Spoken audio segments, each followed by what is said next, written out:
perkembangan zaman di era digital belakangan ini sangatlah pesat. Namun hal ini membawa dampak negatif, yaitu salah satunya banyaknya terjadi komentar-komentar secara negatif yang kurang bijaksana di media sosial hingga mengarah kepada pencemaran nama baik. Nah, terhadap pencemaran nama baik sendiri, bagaimana sih hukum positifnya di Indonesia? Yuk kita bahas.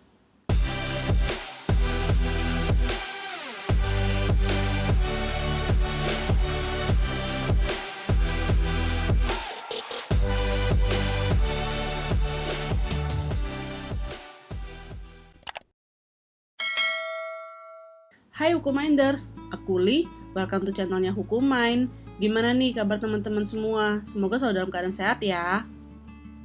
Pencemaran menurut KBBI atau Kamus Besar Bahasa Indonesia adalah perkataan yang buruk atau tercela tentang nama baik. Sedangkan menurut Bapak Umar Seno Adji, pencemaran nama baik merupakan suatu tindakan menyerang kehormatan atau nama baik seseorang. Salah satu bentuk pencemaran nama baik adalah pencemaran nama baik yang dilakukan secara tertulis dengan menuduhkan sesuatu hal. Pencemaran nama baik dikenal dengan istilah penghinaan, di mana dibagi menjadi dua. Yang pertama, penghinaan material merupakan penghinaan yang terdiri dari suatu kenyataan yang meliputi pernyataan yang objektif dalam kata-kata secara lisan maupun secara tertulis. Maka yang menjadi faktor menentukan adalah isi dari pernyataan, baik yang digunakan secara tertulis maupun lisan. Masih ada kemungkinan untuk membuktikan bahwa tuduhan tersebut dilakukan demi kepentingan umum. Yang kedua, penghinaan formil. Dalam hal ini tidak ditemukan isi dari penghinaan, melainkan bagaimana pernyataan yang bersangkutan itu dikeluarkan. Bentuk dan caranya yang merupakan faktor menentukan. Pada umumnya, cara untuk menyatakannya adalah dengan cara kasar dan tidak objektif. Kemungkinan untuk membuktikan kebenaran dari tuduhan tidak ada dan dapat dikatakan bahwa kemungkinan tersebut adalah ditutup. Hukum pidana mengatur penghinaan dalam KUHP dari pasal 310 sampai dengan pasal 321 yang di dalamnya berisikan tentang pencemaran nama baik, fitnah, penghinaan ringan.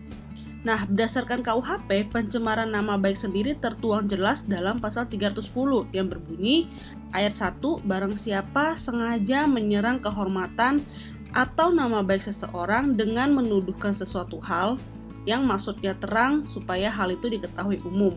Diancam karena pencemaran dengan pidana penjara paling lama 9 bulan atau pidana denda paling banyak Rp4.500.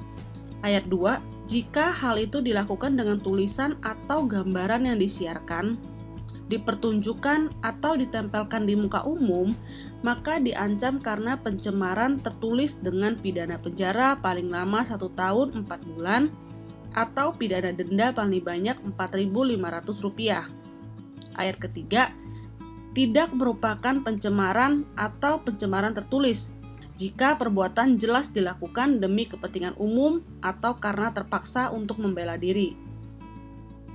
Nah, dalam pasal 310 ayat 1 terdapat unsur-unsur barang siapa dengan sengaja menyerang kehormatan nama baik seseorang, menuduhkan sesuatu hal dengan maksud terang untuk diketahui secara umum. Nah, dalam pasal 310 ini kita dapat melihat bahwa terdapat unsur kalimat menyerang kehormatan nama baik seseorang, yang dimana menyerang kehormatan nama baik seseorang ini merujuk kepada delik aduan, yang artinya pengaduan atau pelaporan kepada pihak berwajib haruslah dilakukan oleh pribadi yang nama baiknya tercemar, yaitu korban. Namun, dapat diwakilkan apabila korban masih di bawah umur atau dalam perwalian. Menurut Prof. Lamintang, dalam bukunya yang berjudul Dasar-Dasar Hukum Pidana Indonesia, beliau mengatakan bahwa delik aduan merupakan tindak pidana yang hanya dapat dituntut apabila ada pengaduan dari orang yang dirugikan. Sedangkan delik biasa adalah tindak pidana yang dapat dituntut tanpa diperlukan adanya suatu pengaduan. Namun, bagaimana kalau pencemaran nama baik tersebut dilakukan di media sosial? Pencemaran nama baik yang dilakukan melalui media sosial tetap merupakan suatu delik aduan yang dapat dilaporkan ke pihak yang berwajib. Sesuai dengan Undang-Undang ITE pasal 27 ayat 3, perbuatan yang dilarang, yaitu setiap orang dengan sengaja dan tanpa hak mendistribusikan dan atau mentransmisikan dan atau membuat dapat diaksesnya informasi elektronik dan atau dokumen elektronik yang memiliki muatan penghinaan dan atau pencemaran nama baik. Nah, dalam Undang-Undang ITE sendiri terdapat ancaman sanksi pidana, yaitu diancam dengan pidana penjara paling lama 6 tahun dan atau denda paling banyak 1 miliar rupiah berdasarkan pasal 45 ayat 1 Undang-Undang ITE. Nah, jadi jelas ya teman-teman bahwa pencemaran nama baik dalam hukum positifnya di Indonesia merupakan suatu perbuatan yang dapat dilaporkan oleh korban dan memiliki sanksi hukum. Sehingga jadilah bijak dalam menyampaikan suara kita, baik secara langsung, tidak langsung, maupun melalui media sosial.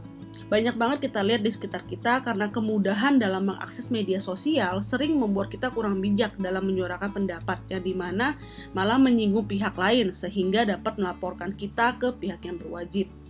Bukan tidak boleh menyuarakan pendapat, namun jadilah lebih bijak dalam menyampaikan pendapat. Nah, jadi sekian ya Hukum Minders tentang pencemaran nama baik dalam hukum positif di Indonesia. Yuk dukung kami dengan like, subscribe, dan share ke teman-teman kamu. Mungkin mereka ada yang butuh. Semoga bermanfaat. Thank you and stay healthy.